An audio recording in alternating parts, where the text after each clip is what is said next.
Umpisahan natin ang video ito sa quote na ito. Habang may buhay, may pag-asa. Totoo naman yan, di ba? Sinasabi ko na to ng paulit-ulit na lahat tayo ay nakakaranas ng kahirapan at makakaranas pa ng matinding kahirapan. Ang taong puno ng karunungan, ang taong mapagmahal, ang taong matalino, ang taong positibo sa buhay, lahat ng mga taong yan ay nakakaranas ng pagdurusa, nakakaranas ng kabiguan, nakakaranas ng breakup, nakakaranas ng kalungkutan. But the great thing is, these people have found their way out of the depths of their own despair. These people have experienced many ups and downs and have gained an appreciation, a sensitivity, and an understanding of life. Kaya't ito ang dahilan kung bakit sila ang mas nakakaunawa sa mga taong nabibigo rin sa buhay. Sila ang nakakaintindi dahil nakakaranas na sila niyan. At sila rin ang marunong magmahal dahil nasubukan na nilang masaktan. At alam mo ba na ang mga taong yan ay hindi isinilang na ganyan na agad ang ugali. Habang lumalaki sila mula sa pagiging negatibo, ay unti-unting nagbago ang kanilang buhay dahil sa hatid ng mga aral ng mga pagsubok. Marami na akong nakausap na mga taong nawawala sa kanilang landas. Mga taong walang alam kung paano tratuhin ang kanilang sarili. Mga taong takot sa matinding problema. At sinabihan ko sila na ang mga pagsubok na yon ay magpapalakas sa kanila. Magpapalakas sa ating lahat. We are living in this crazy world.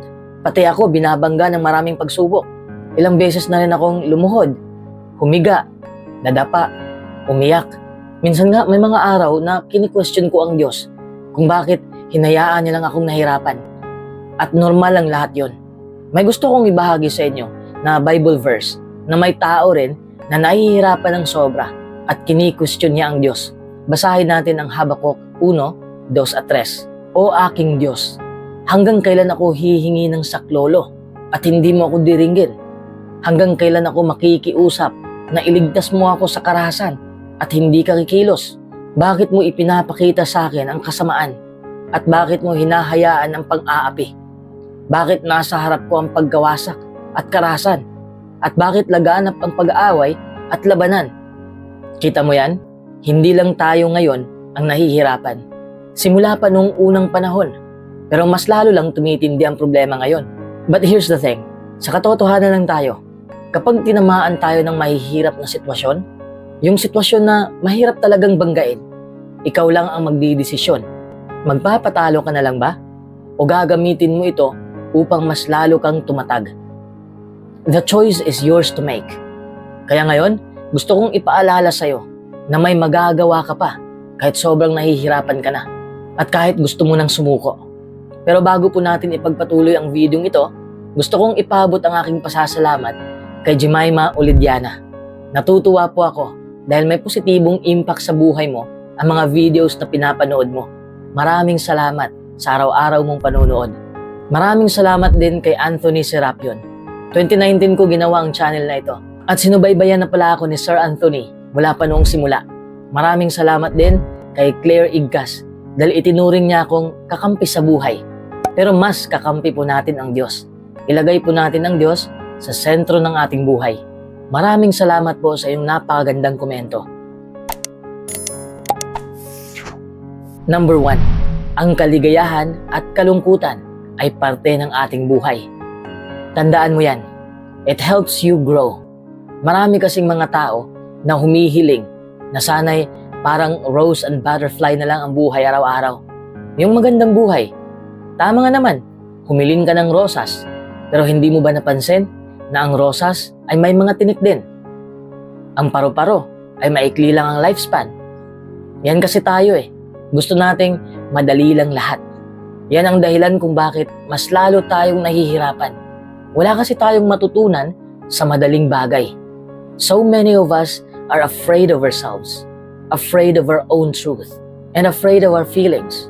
We talk about how great the concepts of life and love are, but then we hide from real life and true love every day. Palagi na lang tayong nagtatago sa tunay nating katauhan kasi ayaw nating tanggapin na ang buhay ay hindi madali. Ayaw nating tanggapin na masasaktan tayo? How can we ever deal with real life and true love if we are afraid to feel what we really feel? We need to feel the pain, just as we need to feel alive and loved. Pain is meant to wake us up. Pero ano ang ginagawa natin? Tinatago natin ang tunay nating nararamdaman. Kaya tayo nalulumbay.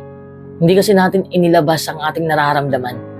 Realize this. Pain is something to carry willingly, just like good sense. Because you can only learn how strong you are when being strong is the only choice you have. It's all in how you carry the things that don't go your way. That's what really matters in the end. Ang saya at lungkot ay parte ng ating buhay. Parte ito ng ating realidad.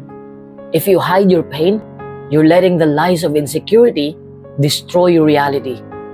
Tanggapin mong nasaktan ka. Lumaban ka ulit. Damhin mo ang sakit sa puso mo. Kapag tinatanggap mo ito ng buo, mas lalo kang lalakas.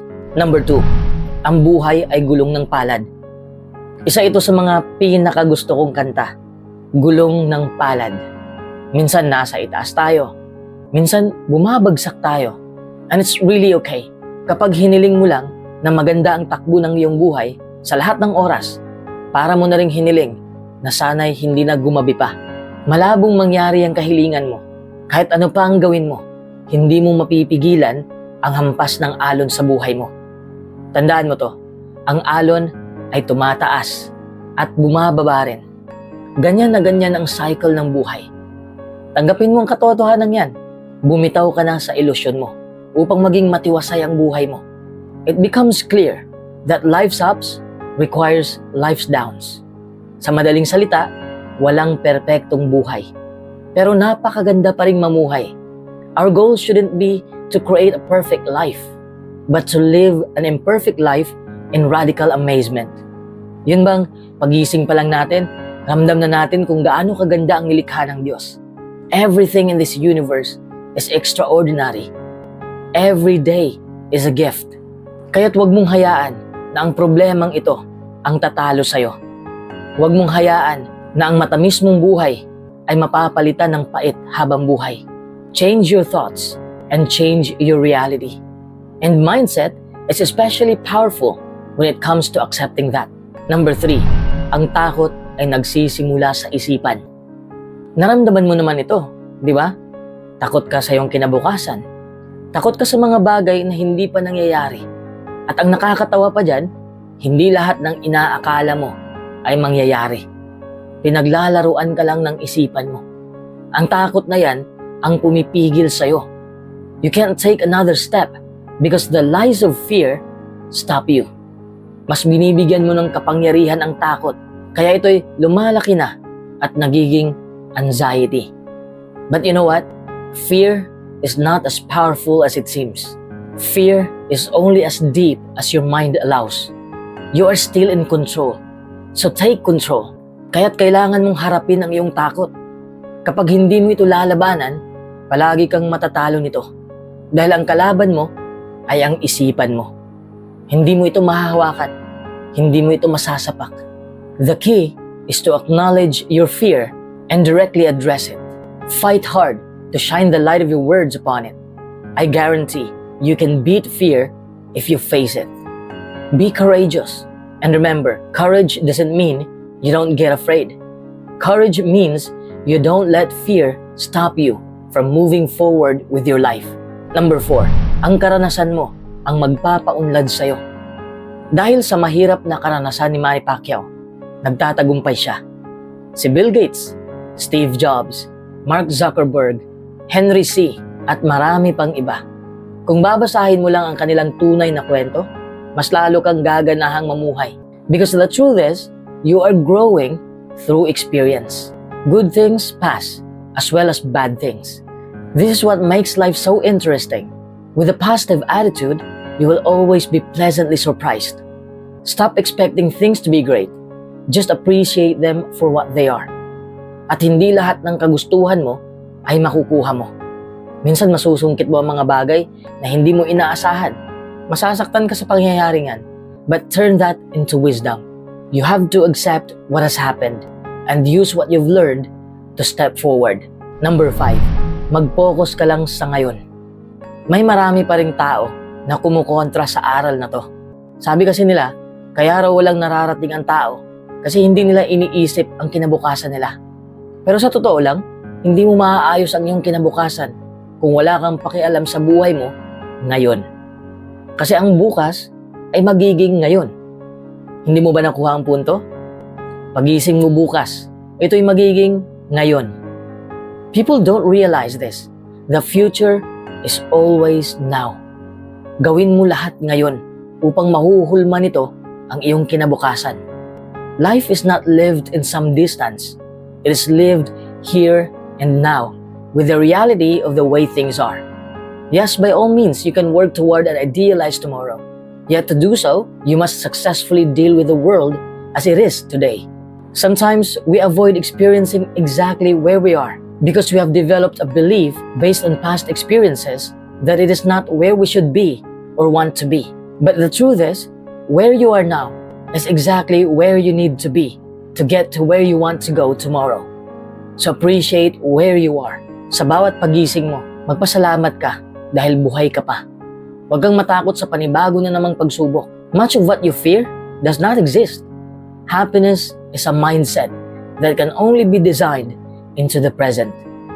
Hindi ka magiging masaya kapag nag-iisip ka lang palagi sa kinabukasan mo. Bagkus, maghatid lang ito ng pag-aalala. How about thinking about your past? Maghatid lang ito ng pagsisisi. Some people seem to think all their happiness awaits them in the years ahead, while some people believed the best moments are behind them. Don't be one of them.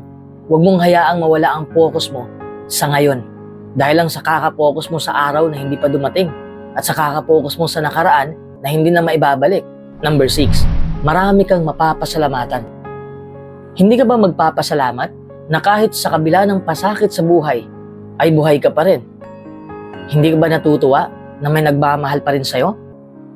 Kahit nahihirapan ka na, nakukuha mo pa rin tumawa. Being positive in a negative situation is not naive. It's a sign of leadership and strength. Kung nawala man ang mahal mo, pinalitan naman ito ng leksyon.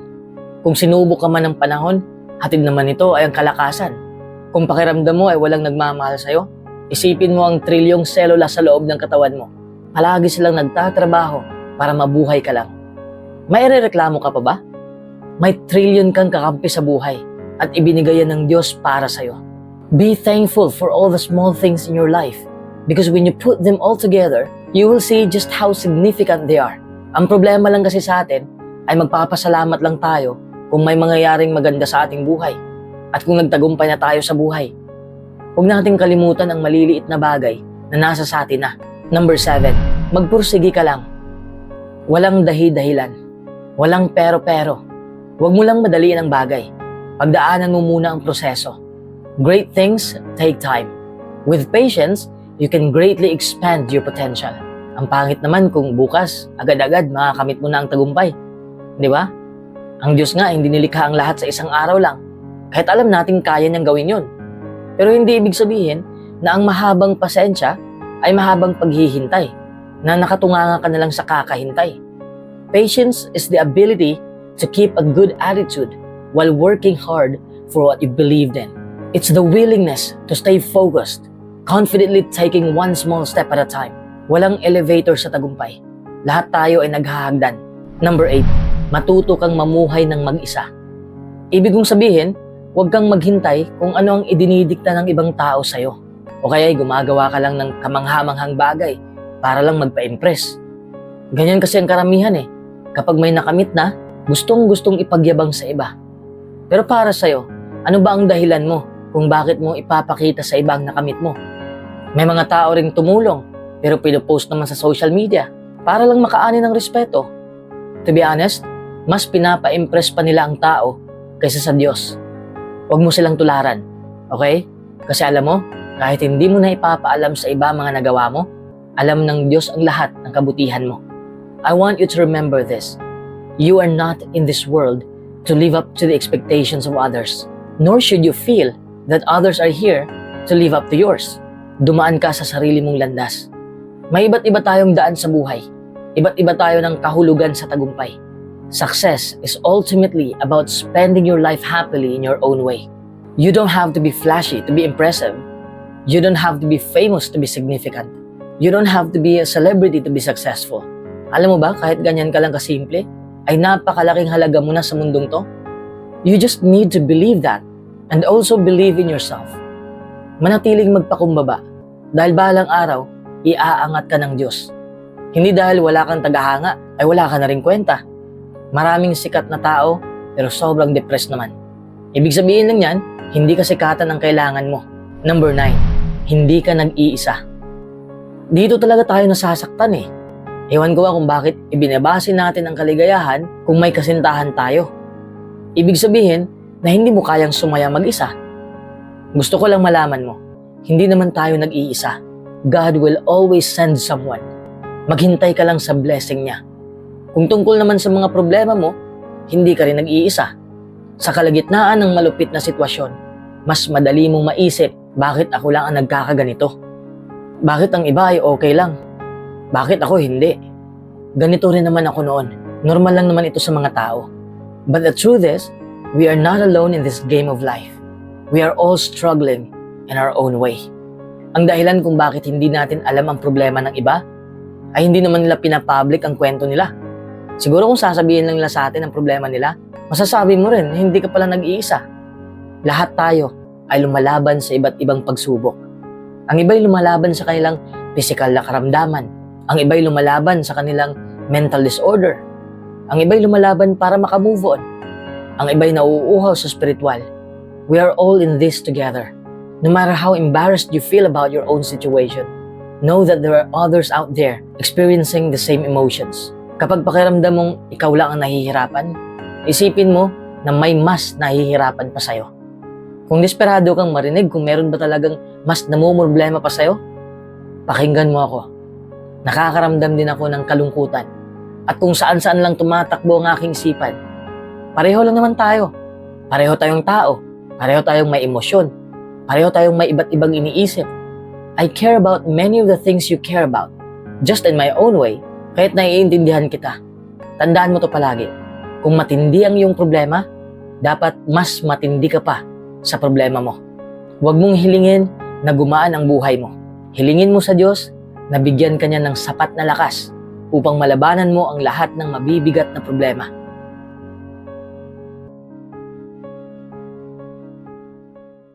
May 10 trap sa buhay na huwag mong gawin para hindi ka mahirapan. Sabi ng lahat, life is a journey. Totoo naman, may simula, may gitna, at may hangganan. Lahat ng dinadaanan natin ay may patibong. Hindi natin alam kung ano ang mangyayari sa hinaharap. May mga kahirapan na hindi natin inaasahan. Ang daan ng buhay natin ay hindi katulad ng daan ng sasakyan na may mga road signs. Sana sa buhay natin may mga signs din na nakalagay. Difficulties ahead, slow down. Para naman mailagan natin, di ba? Pero wala eh. Dahil hindi natin alam kung ano ang mangyayari, hindi na rin natin ito pinaghandaan. Ano ang mga trap na ito? Number 1, magpapakabiktima. Una sa lahat, magkaiba po ang nambibiktima at biktima sa krimen at biktima psychologically. May mga pangyayari sa buhay na biktima tayo. Minsan tayo ay biktima ng karahasan, pinsala ng bagyo, pagmamaltrato, pang-aabuso, at yung sinisisi tayo sa pagkakasalang hindi natin ginawa. Iba rin yung playing victim. Yun bang fina-fabricate o ina-exaggerate natin ang kwento para makatakas tayo sa sitwasyon. Minsan nagpapakabiktima tayo para kaawaan tayo ng mga tao at makakuha tayo ng atensyon. Pero alam mo ba ang masamang epekto nito? Magkaka-anxiety ka, madidepress ka, ikaw ang magkikimkim ng sama ng loob at lahat ng negatibo. Akala mo nakatakas ka sa sitwasyon, pero ikaw ang nilalamon ng negatibong teknik na ito. Ulitin ko magkaiba yung biktima ka talaga at nagpapakabiktima ka lang. Alam mo naman yan sa sarili mo. Alam mo naman kung ano ang totoo. Ang may papayo ko sa'yo, lumabas ka sa ganyang mentalidad at akuin mo ang iyong responsibilidad. Alam mo, ikaw lang ang kumukontrol sa kinikilos mo. Maaaring hindi mo makontrol ang mga tao, ngunit makukontrol mo ang iyong reaksyon. Makukontrol mo kung sino ang kakaibiganin mo. Makukontrol mo kung saan ka magpunta. Aminin mo kung kasalanan mo. Huwag mong isisi sa iba kung bakit nagkaganyan ang buhay mo. Number 2, paghihigante. Para sa iba, gusto nilang maghigante kasi parang closure na daw ito sa kanila. Pero para sa akin naman, bilang Kristiyano na sumusunod sa pamantayan ng Diyos, hindi po ako maghihigante. At hindi ko rin ipapayo sa inyo na maghigante. Kapag ginawan tayo ng masama ng isang tao, natural lang naman na magalit tayo. At gusto nating maparusahan siya dahil sa ginawa niya. Pero kung gagamitin natin ang sarili nating mga kamay, labag po yun sa batas natin at sa batas ng Diyos. Hindi ko naman sinasabi na hindi na tayo dapat humingi ng hustisya kapag may nagawang krimen ng isang tao o may ginawa silang iba pang mapaminsalang aksyon. Ngunit dapat nating iwanan ang hustisya sa mga kamay ng mga taong binigyan ng kapangyarihan para sa layuning ito. Basahin niyo po ang Roma 13:1-4. Hinahayaan po ng Diyos ang mga gobyerno na magparusa sa mga gumagawa ng masama. Napakaganda ng sinabi ng Kawikaan 17:17. Ang may kaunawaan ay nananatiling kalmado. Kaya huwag kang magpapadala sa galit mo kung ayaw mong magsisi ka sa huli. Kung hindi naman masyadong masama ang ginawa ng isang tao, pwede nyo na lang ayusin sa mapayapang paraan. Minsan hindi patas ang buhay. Kahit mabait kang tao, may masamang mangyari pa rin sa'yo. Pero wala po tayong karapatan na ilagay ang batas natin sa ating kamay. Number 3, sama ng loob. Nakalulungkot isipin na talagang nasasaktan tayo dahil sa paggawi ng iba. Pero ang nangyari ay nangyari na. Depende na sa'yo kung maghinanakit ka ba o bumitaw ka na sa negatibong emosyon na ito. Optional lang naman to eh. Totoo na baka mahirapan tayong patawarin ang taong nakasakit sa atin. Baka hindi natin ito matanggap. Alam mo, nakikita ng Diyos ang lahat ng nangyayari. Pati na ang anumang kawalang katarungang nararanasan natin.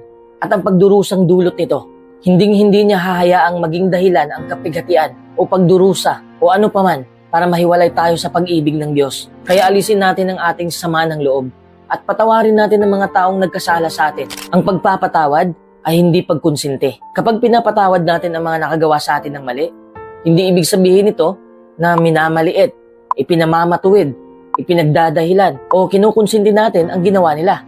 Tandaan mo, hindi kailanman sinasang-ayunan ng Diyos ang kasalanan.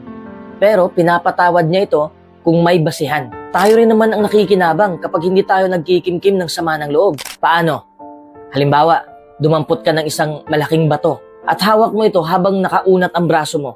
Nakaganyan. Malamang na hindi ka mahirapan kung sandali lang naman. Pero paano kung mas matagal mo na itong hawak? Siguradong mangangawit ka. Hindi naman nagbabago ang timbang ng bato. Pero habang tumatagal ito sa iyong kamay, pakiramdam mo'y pabigat ito ng pabigat. Ganyan din pagdating sa pagkimkim ng sama ng loob. Habang nagkikimkim tayo ng sama ng loob, lalo lang tayong nasasaktan. Kaya hinihimok tayo ng Diyos na bitawan ang sama ng loob dahil tayo rin ang makikinabang kung gagawin natin yan. Number 4, makasarili. Kung susundin lang natin ang batas ng Diyos, mababasa natin sa Mateo 22:39. Dapat mong mahalin ang iyong kapwa gaya ng iyong sarili. Nangangahulugan ito na tayo'y may pananagutang maging mapagmahal. Di makasarili, madamayin sa mga pangangailangan ng iba. Pero minsan hindi natin na magagawa dahil isinilang tayo na may bahid ng pagkamakasarili. Hindi tayo perpekto eh. Pero kapag napapabayaan natin ang ganitong ugali, mamamalagi ito sa atin. Minsan din naging makasarili ang tao dahil ginamit lamang siya ng mga tao. Inaabuso ang kanyang kabaitan. Kaya naging ganun siya. Minsan din naging makasarili ang tao dahil hindi na-appreciate ang kanyang kabaitang nagawa. Pero mali ang pagkamakasarili kung ginagamit mo itong dahilan para hindi tumulong sa iba. Kahit kaya mo naman.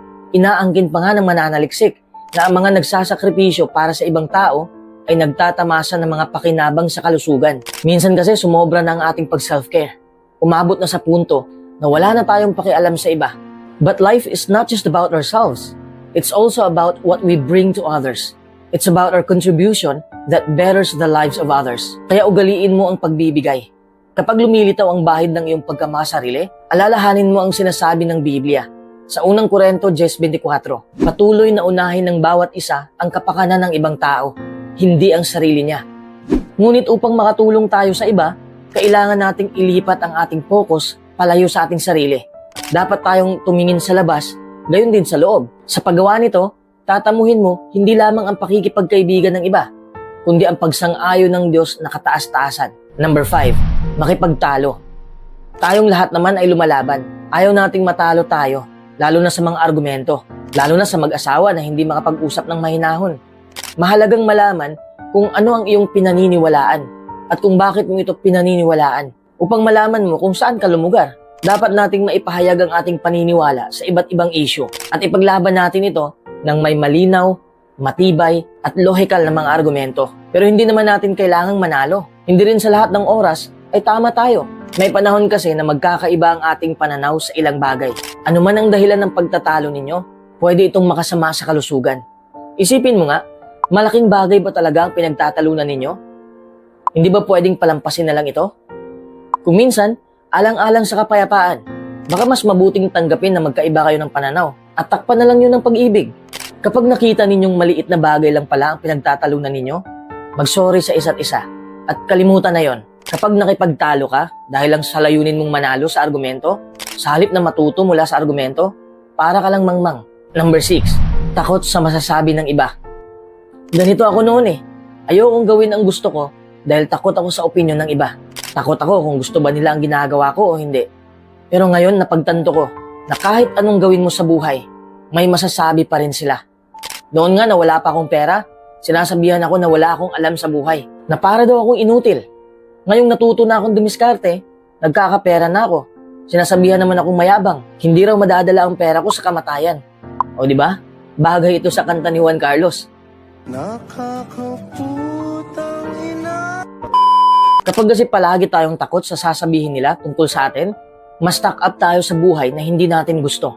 Magkaiba kasi yung constructive criticism at sa may masabi lang. Tumatanggap naman ako ng constructive criticism dahil yun ang magpapa-improve sa buhay ko. Yes, accepting constructive criticism can make me feel insecure sometimes. Pero kung hindi naman below the belt ang tira, mas nakakatulong. But keep this in your mind. Some days, it's important to feel hurt by things. It may actually help you work on your flaws. Number 7, hindi ka natuto sa karanasan mo. Sabi nila, age is nothing but a number. And maturity doesn't come from age, but from experience. Kaya naniniwala ako na best teacher ang ating experience. Kung nasaktan tayo dahil sa ating karanasan, mas masakit kung wala tayong natutunan sa ating karanasan. Iba kasi ang buhay sa paaralan at buhay sa mundo na ating ginagalawan. Sa paaralan, aralin muna natin ang itinuro ng guro bago tayo bigyan ng exam. Sa tunay na buhay, pagsubok muna bago ang leksyon. Experiences are the tests through which we learn those lessons. If we have experiences and don't learn from them, or refuse to learn from them, we miss the value and purpose of experiences. Kapag nararanasan mo na ang sakit, matutunan mo kung paano maging matatag. Kapag naranasan mo ang hiwalayan, matutunan mo kung sino ang pagkatiwalaan. Kapag naranasan mo ang kabiguan, matutunan mong bumuo ng bagong strategy para hindi mabigong muli. Tanungin mo ang iyong sarili kung ano ang nagawa mong mali. Paano mo mapapabuti ang iyong buhay? Anong mga pagkakamali ang maaari mong iwasan? Dapat ba sinimulan mo ito noon pa? Dapat ka bang maging mas maingat? Hindi mo ba dapat sinubukan ito? Marami kang matutunan sa karanasan mo. Life is all about experience. Number 8, iniisip mo na hindi mo kaya. Alam mo, tinatrap ka lang ng utak mo. Pero sa totoo lang, kaya mo naman yun eh. Kulang ka lang ng tiwala sa kakayahan mo. Pero dapat maging realistic ka. Halimbawa, hindi pwedeng sobrang taba mo, tapos gusto mo maging balerina. Hindi pwedeng sobra mong payat, tapos gusto mo maging MMA fighter. My point is, make sure it's something that you really can do. Make sure whatever you're trying to be is actually possible. Ano ba ang gusto mo sa buhay? Makatotohanan ba ang iyong mga inaasahan? O nangangarap ka lang ng gising? Napakaganda ng payo ni Haring Solomon dito. Mas mabuting masayahan sa nakikita ng mga mata kaysa hangarin ang mga bagay na hindi naman makukuha. Ito rin ay walang kabuluhan, paghahabol lang sa hangin. Ang ibig sabihin ni Haring Solomon sa nakikita ng mga mata ay tumutukoy sa aktwal na kalagayan natin. Siyempre, wala namang masama kung gusto nating gumanda ang ating buhay. Pero idiniriin ng Biblia na isang katalinuhan kung hindi tayo magtatakda ng mga tunguhing imposibleng maabot gaya ng kasikatan, kayamanan, perpektong mapapangasawa o perpektong kalusugan. Kasi ilusyon lang yan. So bakit may mga sikat? Sa tingin mo permanente ang kasikatan? Yun bang mayayaman ay wala ng problema? Meron. Kapag yumaman ka, mas lalo kang may stress kung paano mo mapapanatili ang ganung estado. Wala ring perpektong partner. Walang perpektong kalusugan.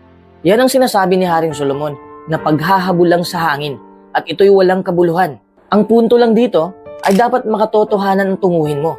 Kahit maliit pa ang nagawa mo ngayon, Magbubunga yan. Mas mabuti pang dahan-dahan kaysa sa wala kang inaksyonan. Number 9, hindi mo tanggap ang pagbabago. Bakit hindi mo matanggap na lahat ay nagbabago? Baka yung taong mahal ka ngayon, hindi ka na mahal bukas. Pwedeng mangyari yan. Lahat ng sitwasyon, mabuti man o masama, nagbabago yan. Walang nananatiling pareho dito sa mundo. Minsan may matutunan tayong bago. Minsan may makakalimutan tayo. Lahat ng cells sa ating katawan ay tumatanda rin, namamatay rin. May nagre-renew.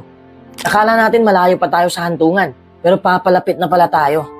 Palaging umaabante ang hakbang ng buhay. Hindi ko naman sinabi to para manakot. Honest lang ako sa inyo. Gusto man natin o hindi, ang mga bagay ay magbabago talaga. Magbabago ang mga bagay, may pahintulot man o wala. Darating ang pagbabago kahit hindi natin ito napapansin. Walang makakapigil sa pagbabago. Kaya ang pinakamahusay na magagawa natin ay tanggapin natin ang pagbabago. Isipin mo nga, tayong mga batang 90s, ang dami nating laro noon na hindi na nagagawa ng mga bata ngayon. Ibig sabihin, may pagbabago. Hindi na rin natin mababalikan ang panahong yon. Hindi na rin tayo maliksi tulad ng dati. Kapag tatakbo tayo ngayon, hihingalin agad tayo. Hindi na pareho ang lakas natin noon. Nagbabago na rin ang kagustuhan natin sa buhay. Iba na ang mga kaibigan natin. Marami nang nagbago sa bahay natin. Marami ng decorations.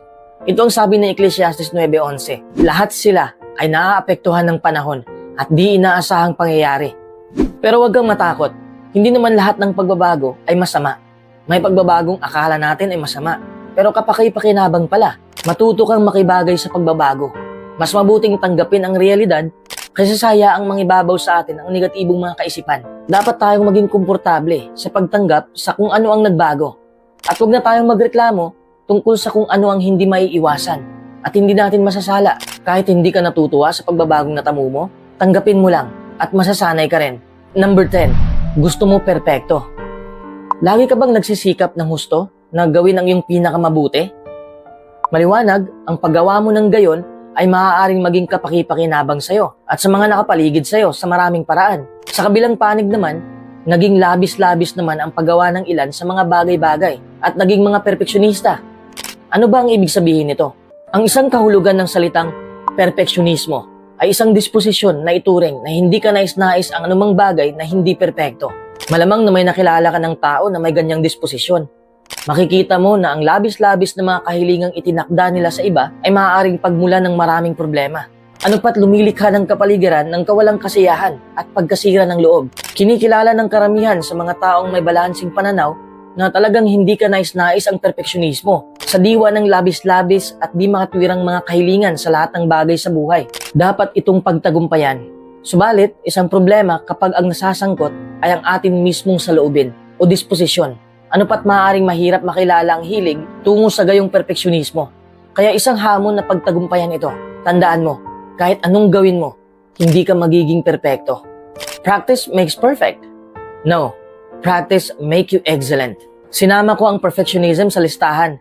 Kasi ganito ako noon eh. Sa pagka-perfectionist ko, wala akong masyadong nagawa. Kasi ayokong magkamali. Takot akong mabigo. I'm highly self-critical. Tapos may mga goal akong hindi ka panipaniwala. Ako na rin ang humusga sa sarili ko, sa ugali ko, at sa bawat galaw ko. Na-stuck ako sa buhay na hindi ko gusto. Dahil ayokong simulan ang plano ko. Dahil takot ako mabigo. Kapag nasimulan ko na, hindi ko tinatapos. Dahil napapangitan ako sa resulta. Palagi rin akong naghihintay ng tamang pagkakataon.